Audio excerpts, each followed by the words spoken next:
আসসালামু আলাইকুম। কেমন আছেন সবাই? আশা করি সবাই ভালো আছেন। বারান্দার টবে রাখা আমার এই ক্যাকটাস গাছগুলো মিলিবাগ পোকার আক্রমণে দুর্বল হয়ে পড়েছিল।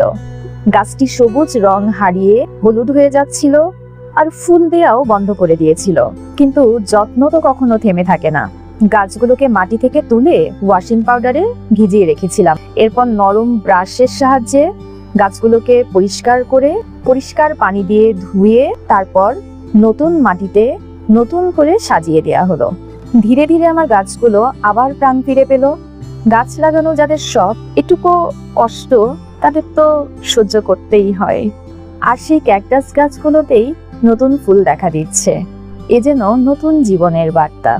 প্রকৃতি আমাদের শেখায়, যত্ন আর ভালোবাসা থাকলে ক্ষুদ্র ক্ষতিও বড় সৌন্দর্যে রূপ নেয়। ছোট্ট এই ফুলগুলোই তার প্রমাণ। ধৈর্য আর যত্নের ফল সবসময়ই সুন্দর হয়। ভালো থাকবেন সবাই। ধন্যবাদ সবাইকে।